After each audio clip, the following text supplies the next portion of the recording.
As more people have become interested in retro computing, prices have continued to rise on the most desirable components and systems. That's left a lot of potential enthusiasts bargain hunting, and indeed, some computers that may not seem like good choices actually could be. But things can also go the other direction. So here's a cautionary tale of a retro PC that could be too good to be true.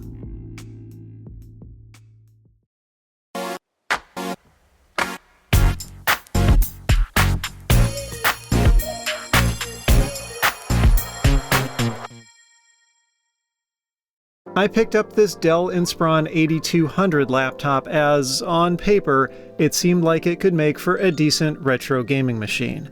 It launched in 2002, and while it normally came preloaded with Windows XP, there were indications that it could run older operating systems. This would make its hardware fairly compelling. This one includes a 1.6 GHz Pentium 4, 640 MB of RAM, DVD combo drive, and a decent complement of ports and PC card slots. It was a high-end machine during its time, so surely that would translate into a good experience with older titles, wouldn't it?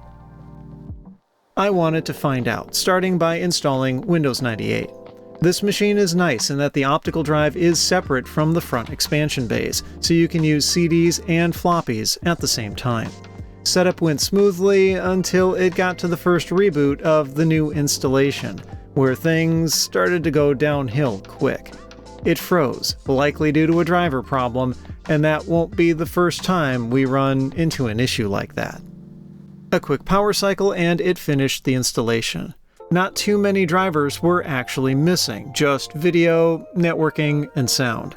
I keep a copy of the USB mass storage driver on a floppy because Windows 98's USB support was pretty basic. So after installing it and rebooting, well, or trying to as the laptop got stuck again, I was able to plug in a flash drive and get the rest of the software installed. First up were the video drivers. This Inspiron has an NVIDIA GeForce 2 Go card with 32 MB of video RAM, which should be quite capable for Windows 98 era games. I tried a set of NVIDIA drivers I've had luck with in the past, but it didn't include the right ones for this machine's GPU. Thankfully, Dell still has them available, but DirectX 8 is a prerequisite, so I needed to get that installed first. This is probably for the best, as I'd need it for benchmarking and game tests later on anyway. Afterwards, I could try the driver install again, and this time I got much further. The package says it's for Windows ME, but it had no complaints running under 98. After another reboot, which actually worked fine this time, we finally get a good look at the Inspiron screen. Everything got much smaller since it's now running at its native resolution, a somewhat ridiculous 1600 by 1200. That makes for a lot of screen real estate, but text is awfully hard to read since it's a 15-inch panel. So I cut it in half to 800 by 600, which was a very period-appropriate resolution for Windows 98. Next up were sound drivers, which also installed without a hitch, and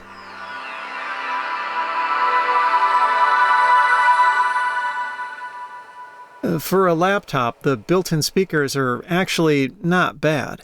It probably helps that Dell put them on the front corners instead of burying them somewhere inside the machine like other models often did. You're probably here to see how this thing performs with games, so let's start with Unreal Tournament. Using the default settings, I ran the demo and it came back with only okay results, around 43 frames per second. That's lower than I was expecting out of this GeForce chip, and based on some benchmarks I found, puts it even slower than an 8 MB Voodoo 2.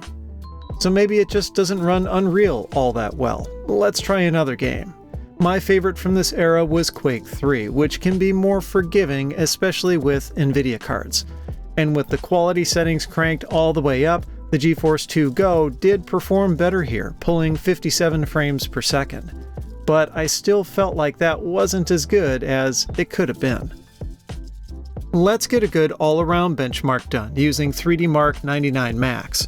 Again, I left it to its default, and it overall seemed to run smoothly. There was no obvious stuttering or artifacts. But the score it came back with was, again, underwhelming to me. 5053 puts it just behind a Matrox G450 with 16 megabytes of video RAM.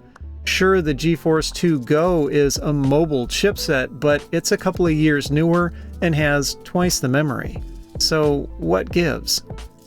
It seems like it comes down to the drivers.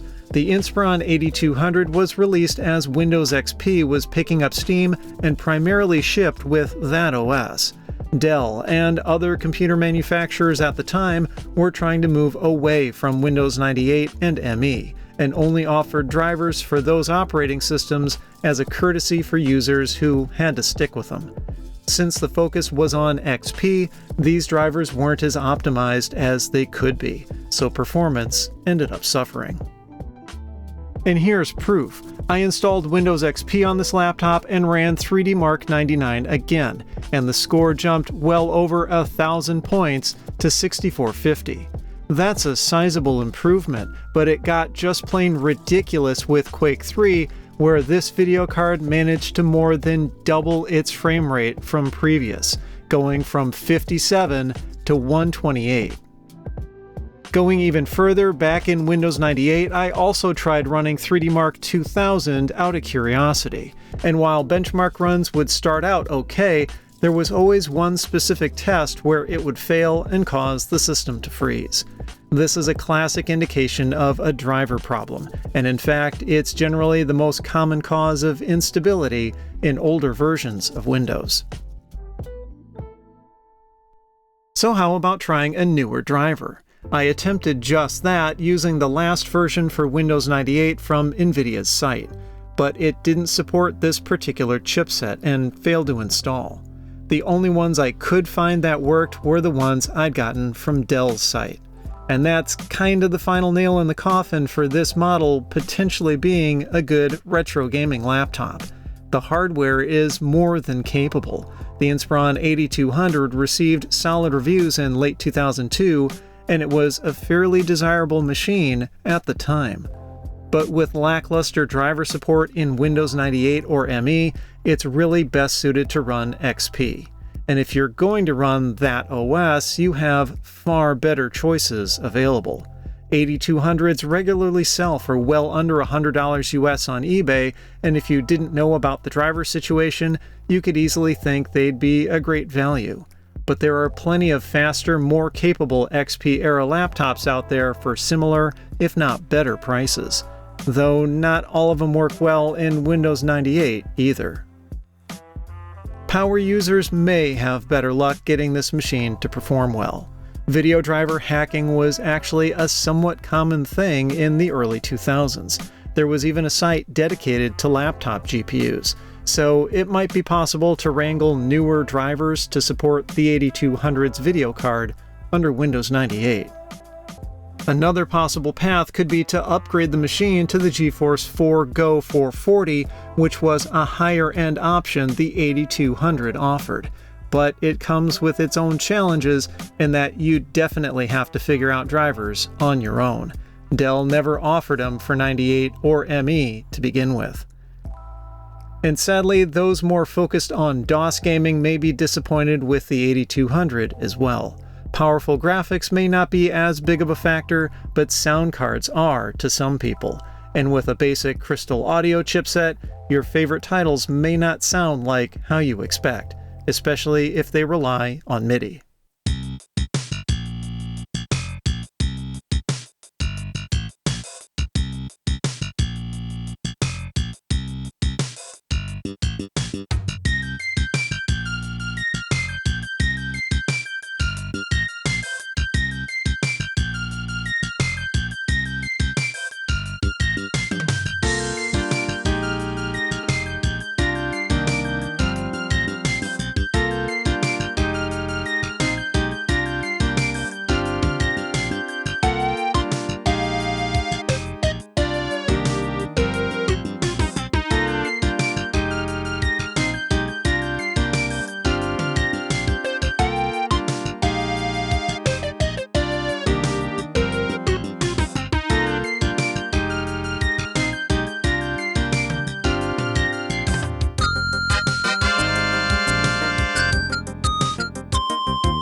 My hope was to find a relatively inexpensive yet decently powerful laptop for those who want to get into the Windows 98 retro gaming scene. Something simple and easy to set up, but doesn't require much of a commitment in terms of money or space. Sadly, while the hardware specs make it seem like the Inspiron 8200 could be a good candidate, in reality, it isn't the best. Between the whole video driver thing and overall buggy behavior under Windows 98, I'd advise looking elsewhere. The early 2000s brought major change for Windows users, and while XP was a little controversial at first, it didn't take long to prove itself as a worthy successor. And this meant that hardware manufacturers were often keen to leave the past behind.